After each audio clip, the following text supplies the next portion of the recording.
तो आप यहाँ पे क्वेश्चन नंबर 3 के बी का और नंबर का क्वेश्चन देख सकते हैं। ये और का क्वेश्चन है, ठीक है, और है जिस जो दिया हुआ है, explain sagging moment and hogging moment. और ये जो क्वेश्चन लिया है ना, स्ट्रक्चर मैकेनिक्स 1 का जीटीयू का जो पेपर विंटर है 2019, उसका पेपर से ये लिया हुआ है। और क्वेश्चन में पूछा है एक्सप्लेन सैगिंग मोमेंट और हॉगिंग मोमेंट क्या होता है। सैगिंग मोमेंट और हॉगिंग मोमेंट क्या होता है, वो चीज़ें मैं यहाँ पर आपको समझा देता हूँ, तो आप मेरे साथ देख सकते हैं। देखिए, पहले हेडिंग डाल लीजिए, आंसर हेडिंग ऐसे लिख के सबसे पहले आपने लिख लेना है सैगिंग, ठीक है, सैगिंग बेंडिंग मोमेंट या सैगिंग मोमेंट करके ऐसे हेडिंग डाल सकते हैं। इससे आपको आइडिया मिल जाए कि हम इसके बारे में क्या लिखने वाले हैं, ठीक है। तो देखिए, इसके बारे में मैं थोड़ा सा बता दूं आपको। पहले डेफिनेशन लिख के बता देता हूँ, फिर बाद में इसको एक्सप्लेन कर देता हूँ कि ताकि आपको आइडिया मिल जाए। If the tendency of the moment is to bend the beam upside, upside की तरफ जब जो बीम होता है वो बैंड होता है, इस टेंडेंसी को, ठीक है, beam upside with कॉनकेविटी eight top, it is known as sagging. It is known as sagging, ठीक है।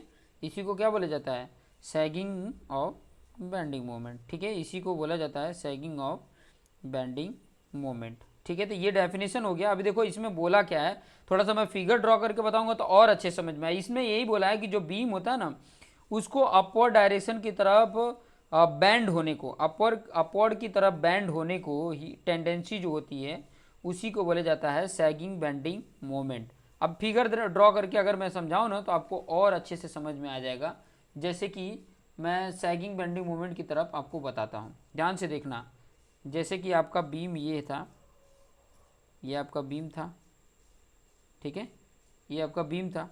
अब ये जो आपका बीम है, ये क्या हो गया, ये क्या हो गया, आपको मैं जो बता रहा हूँ वो चीज़ें देखिएगा, ध्यान से देखिए। ये कैसा हो गया, इस तरीके का हो गया,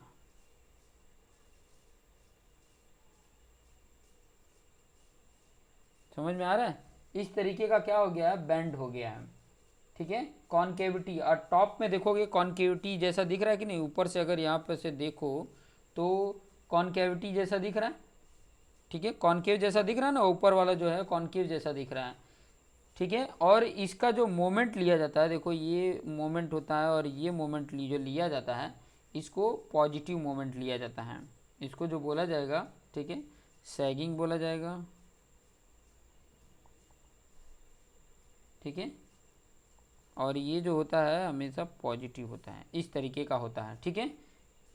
पॉजिटिव बीम बेंडिंग मोमेंट भी बोला जाता है इसको, इसको और एल्सो नोन एज बोला जाता है क्या, ए के ए मतलब अल्सो नोन एज, ठीक है, क्या बोला जाता है, पॉजिटिव बेंडिंग मोमेंट भी बोला जाता है, पॉजिटिव बेंडिंग मोमेंट भी बोला जाता है, ठीक है। ये चीज़ें भी ध्यान में रखेंगे। दूसरा है आपका, वो चीज़ें भी लिख लेते हैं। दूसरा क्या है आपका, दूसरा जो है वो है आपका hugging bending moment.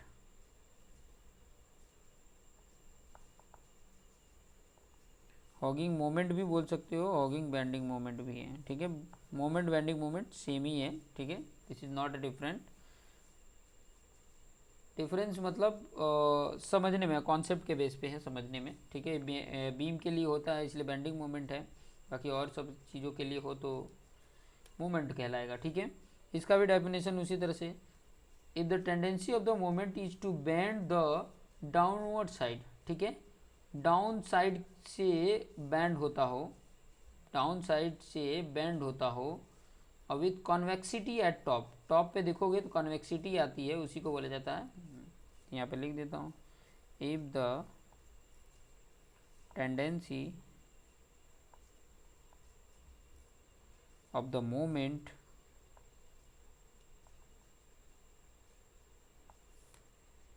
is to bend the beam downside with convexity at top. Top पे कैसा होगा, कॉन्वेक्सिटी होगा. इट इज़ नोन एज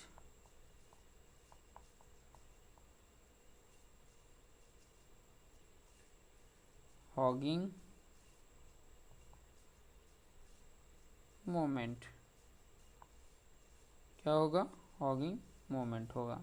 तो ये चीज़ें आपको समझ में आ गई. अब फिगर ड्रॉ करके मैं थोड़ा सा बता देता हूँ कि आपका बीम ये है, ठीक है, ये बीम था. अब ये कैसा हो गया है, ये इस तरीके से बेंड हो गया है, मतलब ऊपर की तरफ ऐसे बेंड हो गया है.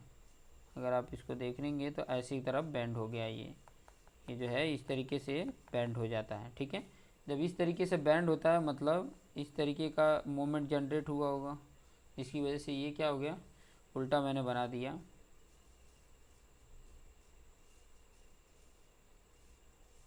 इस तरीके का है ये, इस तरीके का, हालांकि सही तो बनाया था, इस तरीके का, ठीक है.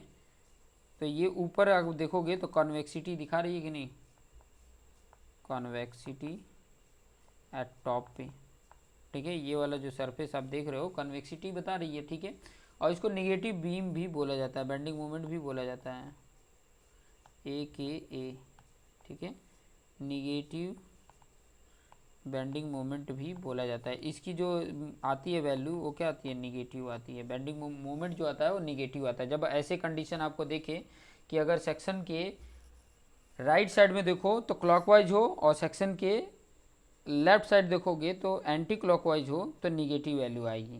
तो ये चीज़ें हमें ध्यान में रखनी है कि ताकि हमारे लिए इम्पॉर्टेंट हो सके. अब ये सैगिंग और हॉगिंग का इम्पोर्टेंस भी होता है.